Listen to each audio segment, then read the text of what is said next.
I don't think so. The fuller context of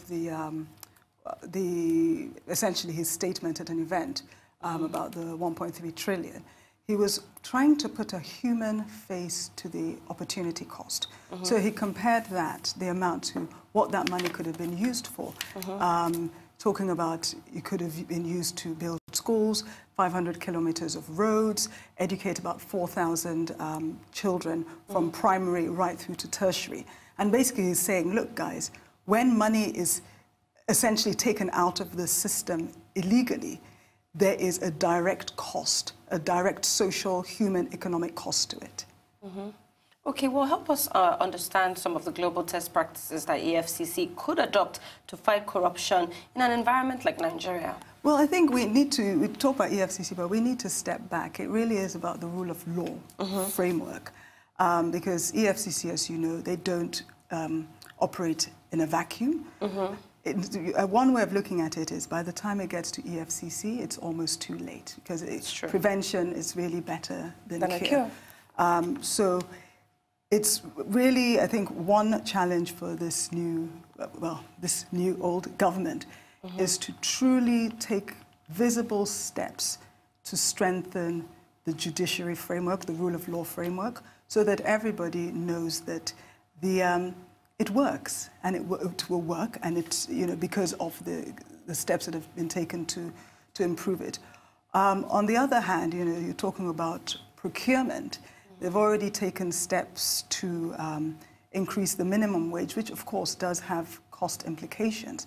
But again, it's looking at the whole structure of government, the whole structure of governance, and, you know, what needs to be put in place to minimize the need for corruption, if you see what I mean. Okay, I'm just going to go off the bat and ask... Sorry, I need to clarify, too, because me saying need for corruption, some people might think I'm saying that there needs to be corruption. No, what I'm saying is that if people feel they're underpaid and what they're earning does not meet their needs, then they're tempted to look at alternative ways of bolstering their income. Absolutely. Just to clarify that. Absolutely. But I want to go off the bat and just ask you this. Over the last year, or we can even say 2 years, I mean, you've seen everything that's happened in Nigeria, pre-elections, during elections, post-elections, with the markets, and so forth. Do you really think that, in your opinion, we can get to this corruption-free Nigeria? Well, you know, we talk about corruption-free Nigeria, but, you know, let's step back. Can we get to a corruption-free world? No. You know, no, I think it was 2 weeks ago, there was this huge scandal in the US, which is about corruption to do with wealthy people using alternative means, shall we say, to gain entrance into top universities. Exactly. That is the US. What about that? So what we need to be focused on is minimizing corruption, knowing that for as long as you have human beings in Nigeria, there will be the temptation to bend rules. Very well said. Couldn't have said it better. Now, okay, I want to talk about Access and Diamond Bank, right? It's just 6 days till we see basically the new brand identity. What will this newer structure look like?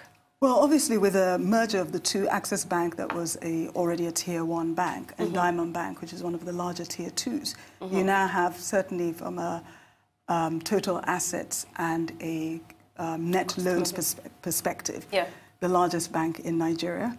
From the customer perspective, because the joint entity will have about 29 million customers, it will be the largest bank by customers in Africa as well. So it's huge, it's big. Let's see how it goes. It's exciting, though. I mean, okay, so but we're always talking about this greater, bigger, newer bank. Are there any downsides to this merger? There will always be. You know, I think a merger, by its very nature, it's tricky, it's difficult, it's complex, it takes time. From my experience, the teams, the leadership often underestimate what is required, and often take a little taken aback when they see how it all plays out. So what I'll say is, you know, very, very clear but reasonable metrics in terms of what they're looking to achieve during the merger process. And also being willing to make the investment required for an effective merger process. And that investment is not just talking about money, but also about the people resources. Because if you're going to achieve a merger that you end up with a really effective and efficient machine, which is what they need to do, because what they don't want to become this slow behemoth that, you know, just can't do anything, you know, too many internal conflicts, etc., etc. Then you do need the very close involvement of the senior leadership of the banks as well. Well, what I'm worried about is the fact that these are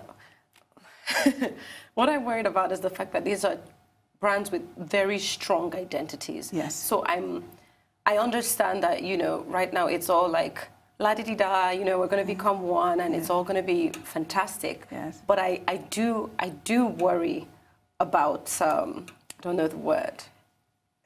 Conflict? Yes, and one bank being... Well, you know, one, conflict is inevitable.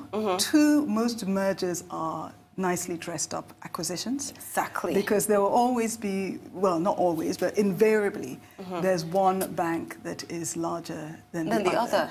So as a result, it makes sense for one will be the dominant partner in this new relationship. I think one very good sign, though, is that they're talking about a new brand identity. That tells you it's not just Access Bank. Exactly, because they could have essentially acquired Diamond Bank and said, you know, this is a new Access Bank. Yeah.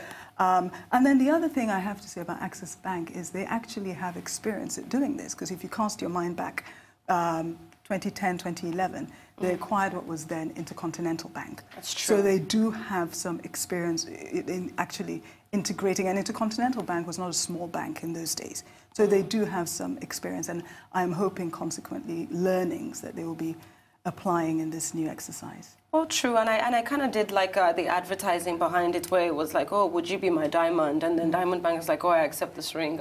I think that's a romantic. Very, very romantic. But anyway, what impact do you think that this merger has on the banking sector? It's just taking us closer to consolidation. It's been a slow march, but consolidation nevertheless. And obviously within the tier banks, it's just increased the level of competition. Because as I said, it's now essentially done a leapfrog. And the top banks, I don't expect that the other, you know, Zenith Bank, GT, for example, UBA, and First Bank would just sit and let that happen. So, you know, greater competition, which could be good for customers.